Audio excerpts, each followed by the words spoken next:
com mais de 40 anos de atividade da vida pública.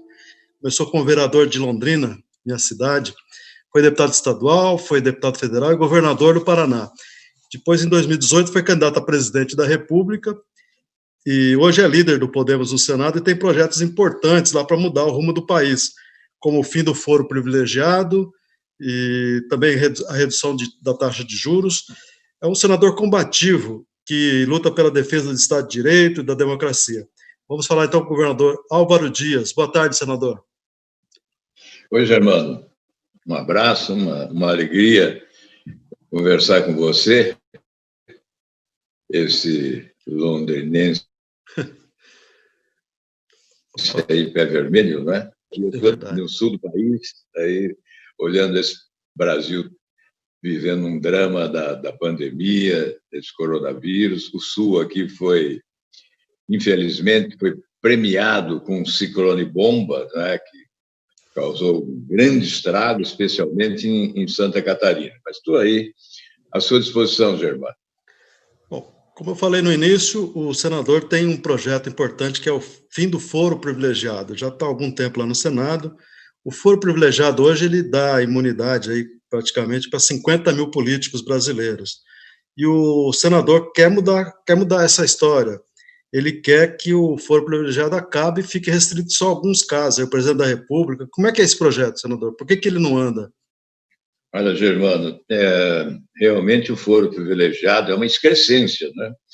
É uma contradição, porque o artigo 5º da Constituição diz que nós somos todos iguais perante a lei. E depois um dispositivo coloca alguns acima dos outros, não é? Num pedestal. Mais de 55 mil autoridades protegidas por esse manto de impunidade que é chamado foro privilegiado, né? Nos 3 poderes. Não são só os políticos, né? Há poucos dias nós tivemos uma reportagem na TV brasileira mostrando um promotor público que assassinou um jovem há quase 20 anos, né? Quase 20 anos, e valeu-se do foro privilegiado. Foi julgado numa instância superior, foi absolvido.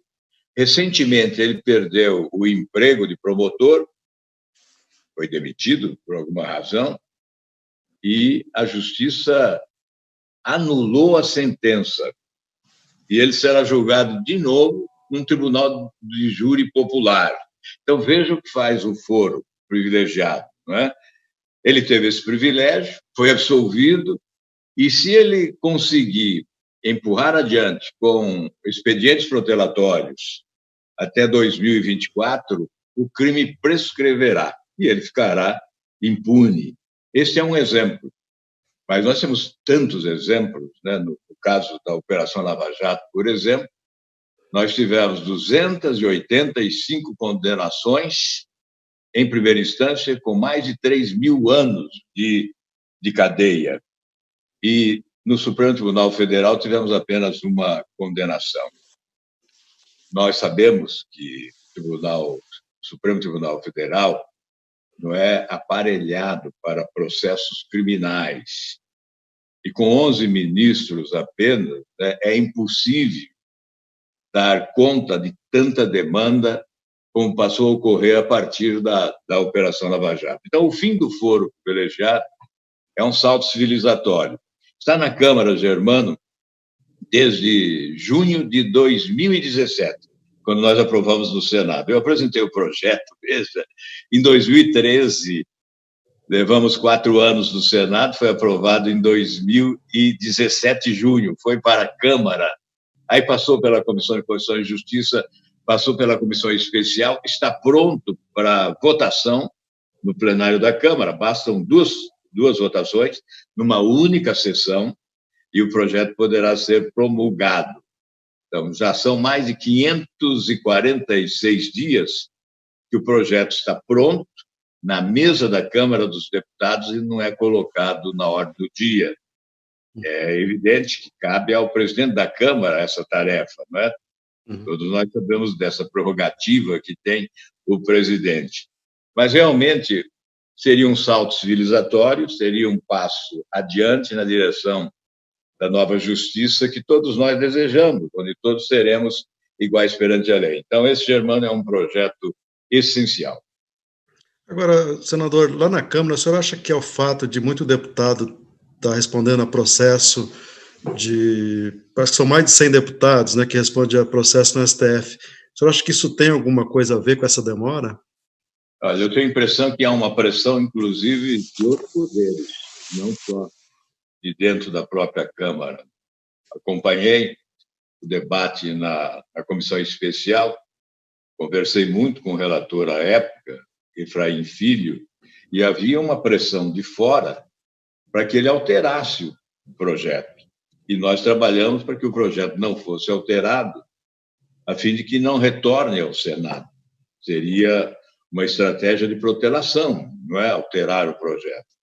Ele foi aprovado na íntegra, como chegou do Senado, na comissão especial, e está pronto para o plenário da Câmara dos Deputados. Eu creio que uma pressão popular sobre a Câmara, especialmente sobre o presidente da Câmara, pode ajudar a que esse projeto seja colocado em votação. Agora, essa questão, inclusive, do foro privilegiado está favorecendo o próprio senador Flávio Bolsonaro, né, que ele estava sendo investigado na primeira instância, no caso das rachadinhas, aí conseguiu, no tribunal lá do Rio, o foro privilegiado para ser julgado em segunda instância, né? Isso acaba fazendo com que seja uma aberração aí jurídica, né? Porque o STF já tinha dito que não caberia o foro no caso dele, né? Porque ele não é mais deputado estadual. Isso tudo faz com que a gente tenha essas inconsistências, não é isso? É verdade. Na Constituinte de 88, o foro privilegiado ganhou asas e voou, né? Ampliou-se extraordinariamente. Não há em lugar nenhum do mundo algo semelhante ao que ocorre no Brasil. Nós pesquisamos todos os países da Europa, os Estados Unidos. É fácil lembrar que nos Estados Unidos, o presidente Bill Clinton foi julgado em primeira instância em razão da acusação que pesou sobre ele de assédio a Mônica Lewinsky, não é? Então, é um exemplo clássico, né, de que nos Estados Unidos o presidente da República é julgado em primeira instância. Lá em fevereiro de 2018, eu fui convidado e fui a Israel, e lá a notícia de que um ex-primeiro-ministro foi condenado e preso em primeira instância porque se apropriou de $10 mil. Um outro presidente, também condenado e preso em primeira instância, acusado de assédio sexual. Então, veja, no mundo todo, se você vai para outros países, conhecer a história dos outros países, você vai verificar que nós estamos muito atrasados, não é? Aliás, em matéria de estrutura judiciária, o nosso atraso é incrível. Nosso país, eu vejo sempre os escritos, né, do Roberto Liviano, que é um procurador de São Paulo, e ele aborda essa questão com muita competência, dizendo: o Brasil é o único país do mundo que tem o quádruplo grau de jurisdição. Então, se você tem um grande advogado, um advogado competente, você vai protelando, ganhando tempo, ou leva a prescrição, ou morre antes de ser julgado. E pode ser longevo, viu? Porque para chegar até o quádruplo grau, não é? Superando primeiro, e depois ainda quiseram instituir o juiz de garantias, que seria mais um degrau nessa escada, e nós do Podemos fomos ao Supremo Tribunal Federal com uma ação direta de inconstitucionalidade, já que o presidente da República não vetou a introdução daquele pacote, né, anticrime, anti-corrupção e anti-violência. Aí foi aprovado pela Câmara, o Senado teve que aprovar, pois se não o fizesse, retornaria, mas houve um compromisso de que o presidente vetaria o juiz de garantia, não houve o veto, e o Podemos ingressou com uma ação direta de inconstitucionalidade, e o ministro Fux acatou essa ação direta de inconstitucionalidade e o juiz de garantias não se estabeleceu. pelo menos por hora, enquanto o Pleno do Supremo Tribunal Federal não decidir a respeito. Então, veja que a nossa estrutura judiciária parece ser arquitetada a favor da impunidade. E o que nós desejamos é avançar para que o nosso país possa realmente fazer com que a população acredite, olha, nós temos uma justiça de verdade, né? Prevalece a justiça sobre a impunidade. É por essa razão que nós colocamos sempre na pauta de trabalho do Congresso Nacional, da nossa pauta pessoal, essas questões como prioridade absoluta. Perfeito. Inclusive, nesse caso aí do Flávio que a gente estava falando, Flávio Bolsonaro, caso das rachadinhas, prisão do Queiroz, o senhor acha que tudo isso, que o Queiroz é amigo do presidente há mais de 30 anos, o senhor acha que isso tudo traz um cheiro de corrupção para dentro do Palácio do Planalto? Bem, eu creio, Germano, que nesta hora de pandemia, de gente morrendo, o enfrentamento político eu tenho procurado deixar para depois, não é? Eu tenho evitado esse confronto, porque, como senador, nós estamos lá votando por projetos importantes, alguns deles do Executivo, boa parte com origem no próprio Legislativo, mas alguns importantes do Executivo, e nós estamos priorizando exatamente esse enfrentamento da crise sanitária e da crise econômica. Esta questão que envolve o senador, o presidente, o Palácio, está na esfera judicial.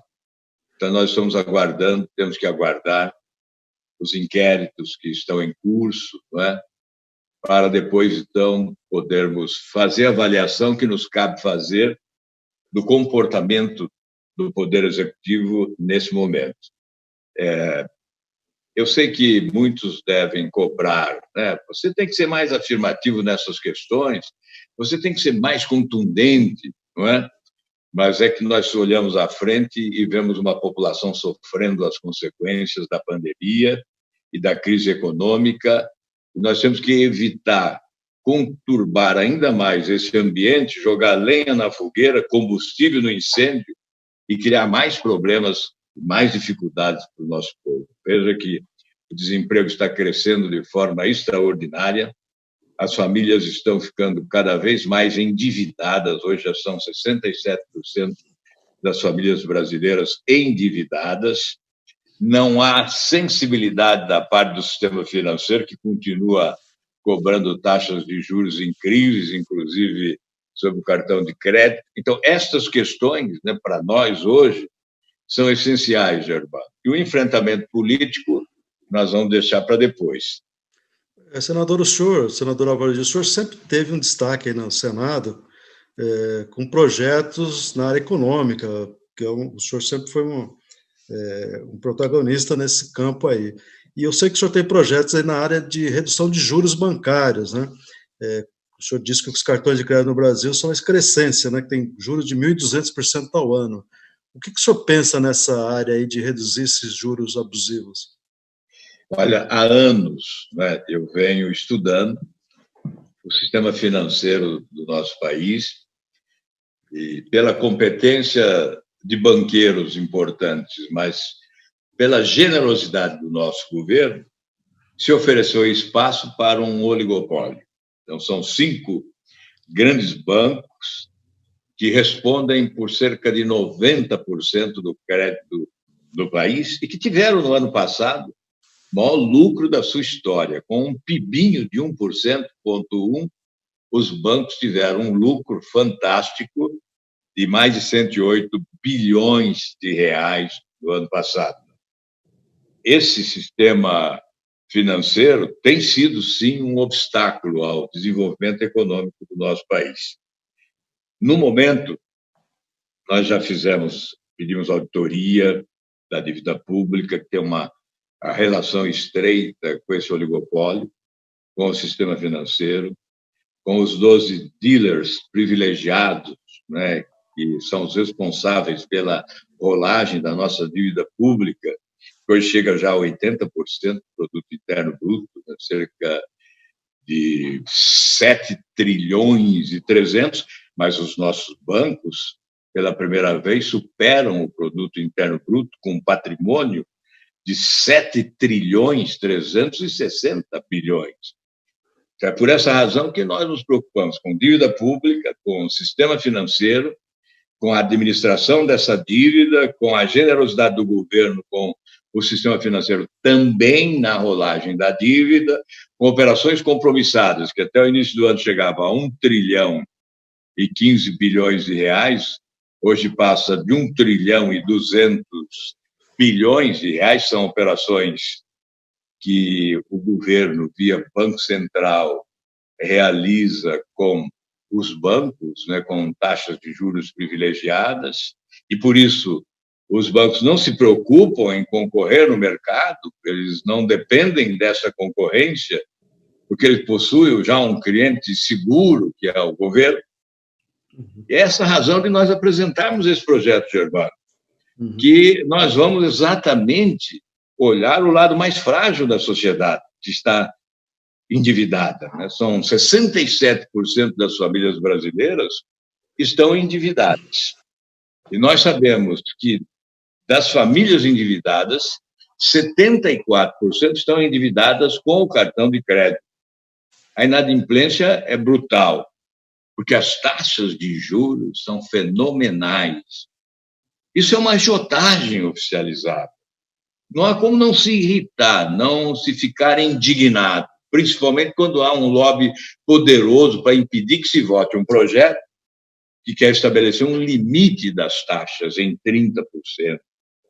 Porque, como você disse, nós já tivemos taxas de juros chegando a 1.200. Nesse ano de pandemia, em meio à pandemia, nós chegamos a 790%, uma taxa de juros de 790% em cartão de crédito. No mundo, se estabelece o limite. Por que não aqui? 76 países, eu poderia enumerar aqui, países do primeiro mundo ou países mais frágeis. Eu poderia, por exemplo, citar países do primeiro mundo: Portugal, Espanha, França, Itália, Alemanha, Dinamarca. Chega aqui na América Latina, o Brasil praticando uma taxa de juros em torno de 312% em média, enquanto os outros países da América Latina não chegam a 40%, a 47%, a maior taxa de juros, que foi da Argentina em relação a cartões de crédito. Veja, a maior taxa de juros da América Latina nos cartões rotativos, cartões de crédito, foi a Argentina com 47% no ano passado. O Brasil, 312%, a média, no ano passado. Agora, o Canadá puxa para 10%, a Colômbia, 18%. Aí Costa Rica aprova agora, no Congresso, uma lei estabelecendo também o limite de 39% para todas as modalidades de crédito, cabendo ao Banco Central regular a taxa de juros para cada modalidade, inclusive o cartão de crédito. Isso aprovado no Parlamento. Mas agora, ô Germano, aparecem não só os banqueiros fazendo lobby, as grandes lojas varejistas. E eu fiquei surpreso, porque o comércio vai se posicionar contra a redução de taxas de juros. Aí fui verificar. As grandes lojas varejistas possuem o seu próprio serviço de cartão de crédito, possuem o seu próprio banco. Ainda agora o Bispo Macedo comprou o banco das lojas Renner, Banco Renner. Então, Carrefour, bem, não vou citar o nome das lojas, né, mas cobram taxas de juros também abusivas, que certamente garantem a elas um lucro maior do que os produtos que vendem. Por isso, não possui o interesse em reduzir as taxas de juros. Agora, eu pergunto, por que senador tem que ficar contra? Por que senador tem que tentar evitar a votação de um projeto dessa natureza? Porque não há em sã consciência qualquer argumento. Olha, se alguém trouxer um país do mundo que tenha praticado uma taxa de juros de 1.200% com cartão de crédito, eu renuncio ao meu mandato e vou para casa. Não existe isso no mundo. Por que nós só estamos certos e o mundo todo está errado? Me expliquem isso, por favor. Não é?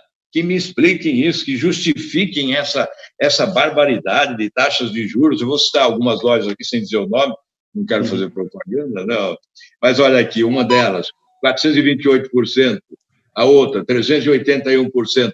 A Via Varejo, administrando esses cartões de crédito dessas grandes lojas, né? Aqui outra, 549, quase falei o nome, 603%, outro 353%, esse que eu falei há pouco, 500%. Portanto, veja, é essa razão de ficarem contra um projeto que reduz a taxa de juros e que institui o crime de usura. Lá na Espanha, recentemente, um banco cobrou 27% de taxa de juros do cartão de crédito e foi condenado no Supremo, na Suprema Corte da Espanha, condenou por usura, porque o limite admitido é 24%, e lá se pratica também 18%. Portanto, há países sérios, né, que administram bem o sistema financeiro. Agora, aqui, basta que 5 banqueiros se reúnam em torno de uma mesa e decidem eles quanto nós temos que pagar de taxa de juros. Isso não se admite. É hora de colocar um freio de arrumação nessa história. É verdade. Senador, essa conversa nossa podia se estender por muito tempo ainda, porque eu sei que o senhor é um profundo conhecedor da política e da economia brasileira e do Brasil, mas nós estamos chegando ao final, porque já estamos com quase 1 hora no ar, 55 minutos, então vamos chegando ao final da nossa live aqui com o senador Álvaro Dias, do Podemos do Paraná, a quem agradeço a sua participação, e aproveito para que o senhor faça aí a sua avaliação final da nossa conversa. Obrigado, Germano. Foi uma alegria participar. A revista Isto É tem sido fundamental na defesa das instituições democráticas e se opondo aos desmandos governamentais ao longo do tempo e presentemente, não é? Então, a alegria estar participando desta comunicação direta com milhões de brasileiros, discutindo esses problemas essenciais. Nós estamos, obviamente, diante de 2 crises históricas, não é? Aí acrescentamos a crise política, ficamos com a tríplice crise. E foi sobre a tríplice crise que nós conversamos durante quase 1 hora, e certamente muito pouco diante dos problemas que são avassaladores, não é? Nós estamos aí em ambiente de ciclone político no Brasil. Falo no ciclone porque tivemos um ciclone bomba aqui no sul do país há poucos dias, né? E me parece ser adequado usar como comparativo, porque as instituições que são ameaçadas constantemente por algumas pessoas, né, devem ser preservadas pela quase totalidade de todos os brasileiros, e foi isso que nós discutimos um pouco aqui com você, Germano. Muito obrigado.